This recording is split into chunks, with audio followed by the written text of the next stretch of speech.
श्रीराम जय राम जय जय राम।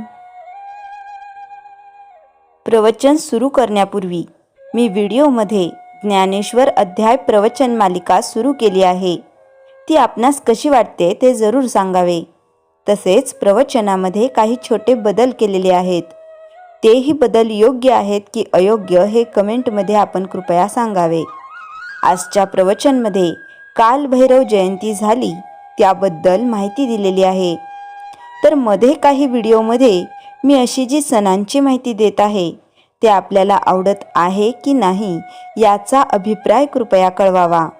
तर आजच्या प्रवचनाला सुरुवात करूया। श्रीराम जय राम जय जय राम। प्रपंच भगवंताचा आहे असे जाणून करावा।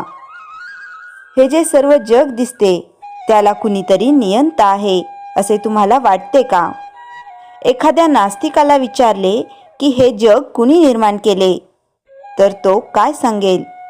तर पांचभौतिक तत्वांपासून याची उत्पत्ती झाली। पण ही तत्वे कुणी निर्माण केली?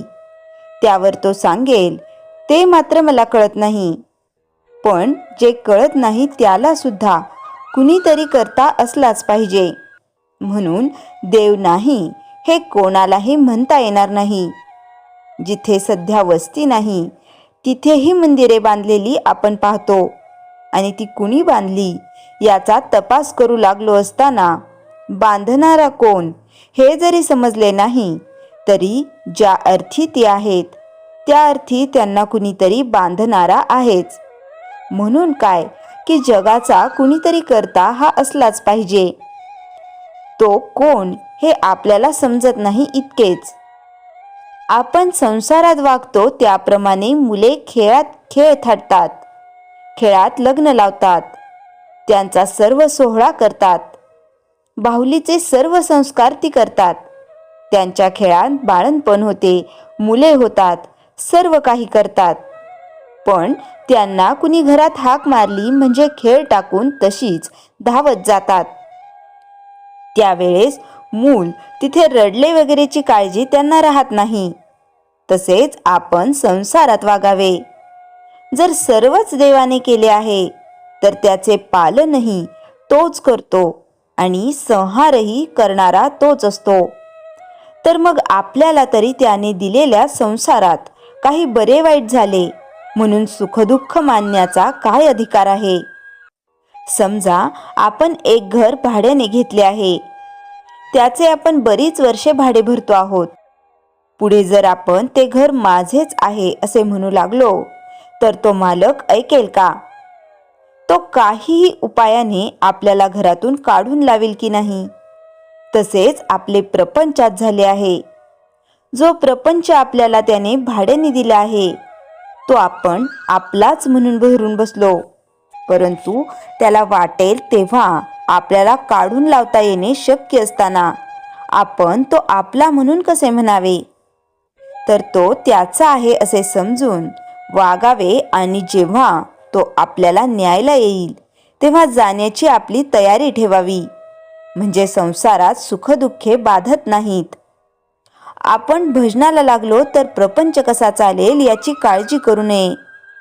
भजनाला लागल्यावर तुकाराम महाराजांसारखे झालो तर वाईट काय?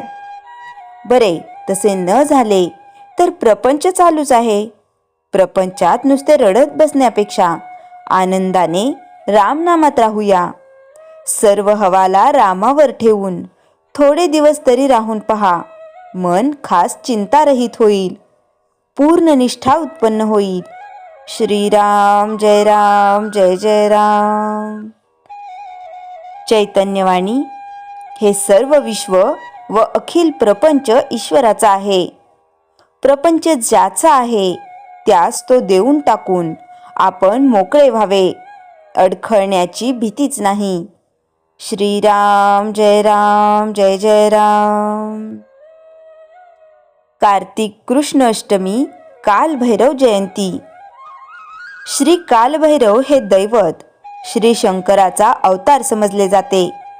जेथे जेथे कालभैरवांची मंदिरे आहेत तेथील पुराणकालीन रूपकथा ऐकल्यावर असे कळते की मूळचा श्री शंकर महादेव नेहमी शांत, भोळा आणि प्रसन्न असणारा, परंतु ज्या ज्या वेळी स्वर्गात वा पृथ्वीतलावर अघटित विपरीत घडले किंवा असुर, राक्षस वरदानाने माजले, उन्मत्त झाले, पृथ्वीवरील तोल ढासळला, अशा वेळी वातावरण पहिल्यासारखे राखण्यास भगवान शंकरांनी कडक रूप धारण करून समतोल राखलेला आहे. हरिहरेश्वराचा कालभैरव अवतार शतघ्न दैत्यांचा वध करण्यासाठी झाला. अशी भैरवाची वेगवेगळी रूपे शंकराने 5व्या अवतारात घेतल्याचे सांगितले जाते. यात भैरव महाभैरव, कालभैरव, कल्पांत भैरव, बटुक भैरव, आनंद भैरव, मर्तड भैरव, अभिरूप भैरव, याशिवाय क्रोध भैरव, चंड भैरव, प्रचंड भैरव, रुरु भैरव, उन्मत्त भैरव, अहंकार भैरव, संहारक भैरव अशीही आहेत. तशीच कालभैरवाची मंदिरे महाराष्ट्रात विशेषतः कोकण भागात अनेक ठिकाणी आहेत. रायगडमधील श्रीवर्धन, दिवे आगार आणि हरेश्वर या ठिकाणी कालभैरवाची शक्तिस्थाने, स्वयंभू मंदिरे आजही मोठ्या ख्यातकीर्तीसह नावारूपाला आलेली आहेत. दिवे आगार येथील कालभैरव, सिद्धनाथ भैरव आणि केदार अशी शक्तिस्थाने मंदिरे असून हरिहरेश्वर येथे कालभैरव तर श्रीवर्धन येथे सिद्ध भैरव असल्याचे सांगितले जाते. श्री कालभैरवाला श्री शंकरांनी 64 कोटी गणांचा अधिपती आणि काशीचा रक्षक कोतवाल नेमला असल्याने अग्रपूजेचा अधिकार कालभैरव वाराणसीत आहे. अशा कालभैरवाचे महत्त्व आणि शक्ती मोठी असून कालभैरवाचे दर्शन प्रथम घेतल्यावर त्या भाविकांची, भक्तांची काशीची यात्रा पूर्ण होते.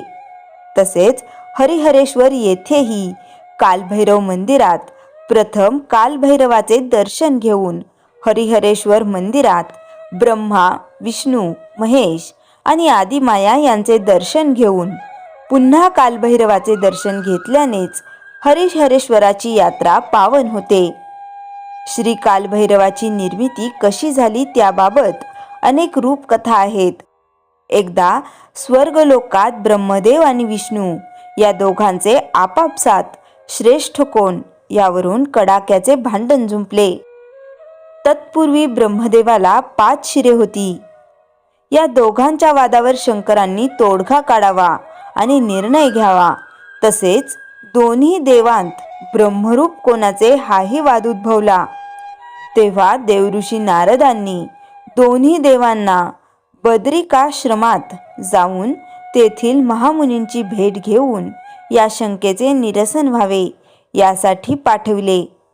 परंतु शिव हेच ब्रह्मस्वरूप आहेत असे महामुनींनी सांगितलेले दोन्ही देवांना पटले नाही. मग पुन्हा ते 4 वेद यांच्याकडे गेले. तेथेही अशाच उत्तराने समाधान झाले नाही. म्हणून ओंकार स्वरूपिणी त्रिपदा गायत्रीकडे गेले. या त्रिपदा गायत्रीने हेच उत्तर दिले. त्यानंतर शंकरांनी त्यांचे स्वर्गात असलेले शिर आणि पाताळात असलेले पाय अनुक्रमे ब्रह्मदेव आणि विष्णू यांना शोधण्यास पाठविले. यासाठी दोन्ही देवतांनी अथक प्रयत्न केला. पाताळात पाय शोधित असता श्री विष्णूंना गणपती दिसले, पण ते ध्यानस्थ बसले होते. त्यांना श्री विष्णूंनी पायाबाबत विचारले असता गणपती म्हणाले, आपण एवढी भ्रमंती केल्यावर तुम्हाला कुठे ब्रह्मांड दिसले? तरी अशी अनंत कोटी ब्रह्मांडे श्री शंकराचे चरणी असल्याने त्यांचे असे वेगळे अस्तित्व दिसणार नाही असे सांगितले. ते विष्णूंना पटले व मान्यही झाले. मात्र स्वर्गात ब्रह्मदेव शीर शोधण्यासाठी अथक प्रयत्न करताना सतत गुणगुणत होते, मीच ब्रह्म आहे व मीच श्रेष्ठ आहे. दरम्यान ब्रह्मदेवांना तिथे गाय आणि केतकी केवड्याचे झाड भेटले. त्यांना ब्रह्मदेवांनी आपल्याकडे वळवून शंकराचे शीर दिसले असे खोटे सांगण्यास प्रवृत्त केले. यानंतर मग स्वर्गात विष्णू, ब्रह्मदेव गाय व केतकीसह आले. त्यानंतर विष्णूंनी सांगितले की मला पाताळात पाय दिसले नाहीत. मात्र ब्रह्मदेवांनी धारिष्ट्य दाखवून खोटेपणाने मला स्वर्गात शिर दिसले आणि यासाठी साक्षीदार म्हणून गाय आणि केतकी यांना आणल्याचे सांगितले. यानंतर शंकरांच्या साक्षी तपासणीत गाय व केतकी यांचा साक्षी खोट्या ठरल्या. मग शंकर क्रोधायमान झाले. त्यांनी खोट्या साक्षीबद्दल गायीला शाप दिला की तुझे मुख नेहमीच अशुद्ध आणि अपवित्र राहील, मात्र तुझे दर्शन पाठीमागून घेतील. तसेच केतकीला सुद्धा शाप दिला, तुझ्या अंगावर पानोपानी काटे असतील. तुझ्या केवड्याच्या कळीच्या पानांनी माझी पूजा केली जाणार नाही. तू मला म्हणजे शंकर महादेव व भैरवनाथ यांना नेहमीच निषिद्ध राहशील. याप्रमाणे आजही गायीचे दर्शन मागून घेतात व केवड्याच्या कळीचे पान शंकरादी देवांना वाहिले जात नाही. यानंतर शंकराचे लक्ष ब्रह्मदेवाकडे गेल्यावर ते पुन्हा अतिक्रोधायमान झाले. त्यांनी रागाच्या भरात त्यांच्या जटेमधून एक केस उपटला आणि सिद्ध भैरवनाथ प्रकट झाले. याच दरम्यान ब्रह्मदेवाच्या 5व्या मुखातून शंकराची निंदा नालस्ती सुरूच होती. याबद्दल ब्रह्मदेवाला शासन व्हावे म्हणून सिद्ध भैरवांनी त्वरित तलवार उपसून ब्रह्मदेवाचे 5वे शिर धडा वेगळे केले. तेव्हापासून ब्रह्मदेवाला 4 शिरे राहिली. ब्रह्महत्येचे कालभैरवाकडून पातक घडल्याने ते पाप शासन व्हावे म्हणून तो काशीला निघाला. पाताळात, मर्त्यलोकात, वैकुंठ लोकात तीर्थयात्रा करून सुद्धा पापक्षालन झाले नाही. परंतु ब्रह्मदेवाचे तुटलेले शिर कालभैरवाच्या हाताला चिकटलेले होते. मात्र पवित्र काशी गंगेत स्नान केल्यावर ते शिर खाली पडले आणि कालभैरवाची ब्रह्महत्येच्या पातकांमधून मुक्तता झाली. आणि मग शंकरांनी त्यांना 64 गणांचा अधिपती आणि काशीचा रक्षक कोतवाल नेमले. शिवाच्या तेजापासून निघालेली शक्ती ही योगेश्वरी, जोगेश्वरी ही कालभैरवाची पत्नी मानली जाते. कुलदैवत, उपास्य दैवत, ग्रामदैवत असे 3 प्रकार कालभैरवाचे असून त्या घराण्यात भैरी भवानी, भैरवनाथ भवानी माता अशी असून त्यांची नित्यनेमाने पूजा अर्चा होत असते. कालभैरव भूतपिशाच्य करणी इत्यादीपासून तात्काळ मुक्ती देतो.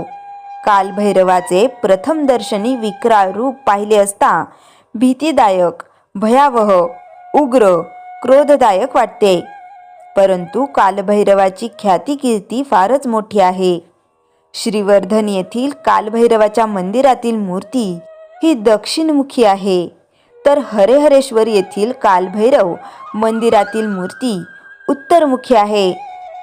भूतपिशाचापासून मुक्ती देणारा म्हणून हरेहरेश्वर कालभैरवाची ख्याती कीर्ती सर्वदूर पसरली आहे. शिवाय येथे भूतांना घालविणारा खांबही मंदिरात आहे.